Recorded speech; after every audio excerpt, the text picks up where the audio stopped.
Well, good morning. Today is Thursday, July 7th. I'm Danielle Wiggins with your 3 News Now morning update. Thanks for spending a few minutes with me on the WKYC YouTube page. We start with Holly for a check of today's forecast. Good morning, Holly. Hey, Danielle. And man, what a day. This is just one of those to bottle up. It's typical July weather, July the 7th, and it's looking so lovely into the afternoon.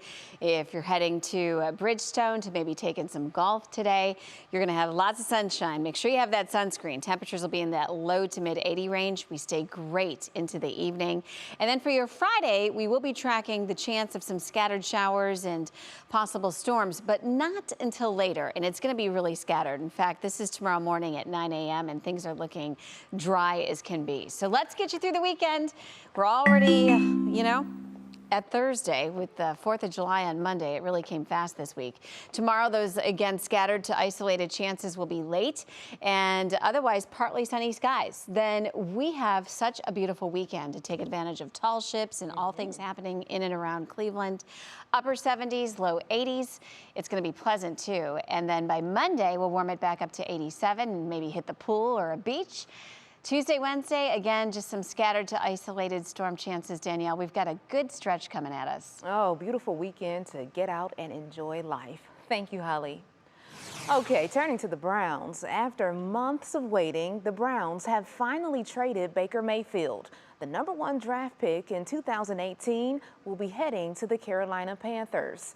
The Browns will still pay Mayfield $10.5 million following the trade. The Panthers will pay him $5 million, with Mayfield agreeing to trim $3.5 million from his previously fully guaranteed $18.5 million salary.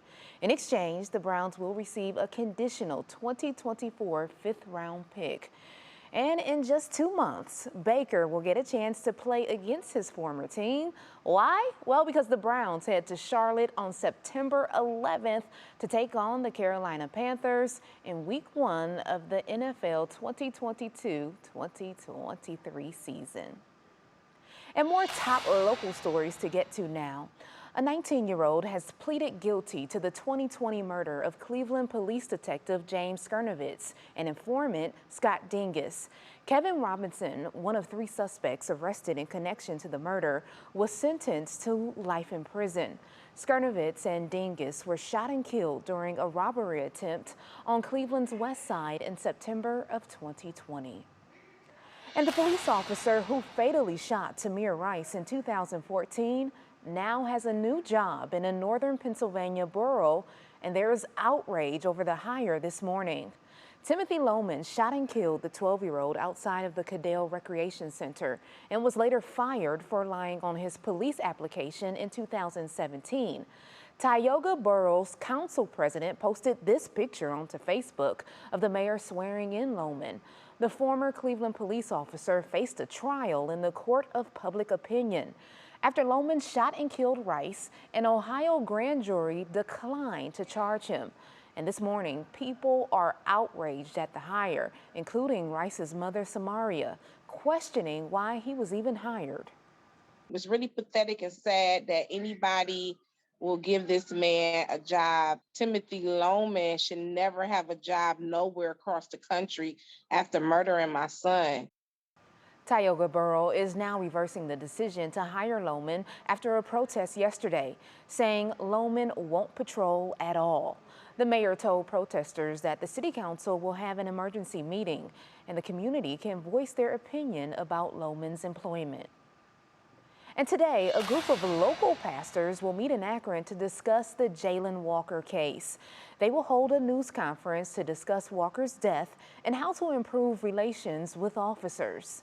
This comes just days after the city of Akron released the body cam footage that showed 8 officers firing several shots at Walker. And for the first time, we are hearing from President Biden on the deadly shooting. The president was in Cleveland yesterday to speak to union workers, but first took a moment to acknowledge last week's shooting. The president said the U.S. Justice Department is watching closely. The FBI continues to coordinate with state and local partners to provide resources and specialized skill. If the evidence reveals potential violations of federal criminal statutes, the Justice Department will take the appropriate action. Ohio Attorney General David Yost posted a message on his YouTube page yesterday addressing the state's investigation into Walker's death. In his message, Yost said he understands the need for answers. His family, his community, and every Ohioan deserves to know why this tragic outcome occurred. My office's Bureau of Criminal Investigation is leading that investigation. And as Yost said, the probe into Walker's death is being led by the Ohio Bureau of Criminal Investigation. Once the investigation is complete, the case will be presented to a Summit County grand jury to decide if any criminal charges will be filed. And while President Biden was in Cleveland, he also highlighted his plans to right the economy, including fixing pensions for millions of workers and retirees nationally who are facing steep cuts to their benefits. The money to shore up the pensions, well, it is coming from his $1.9 trillion COVID relief package known as the American Rescue Plan. President Biden said he hears blue-collar workers that are frustrated by spiking inflation and job losses. Imagine losing 50 or 60% of that pension through absolutely no fault of your own. Imagine what it does financially and emotionally, what it does to your dignity. Who is the backbone of this country? It's you, the American worker. I promised you I'd be the most pro-labor, pro-union, pro-worker president in history, and there's another promise I'm going to be keeping as well. I see you, I hear you, and I'll always have your back, I promise. The president made a point to call out Republicans who did not support the rescue plan.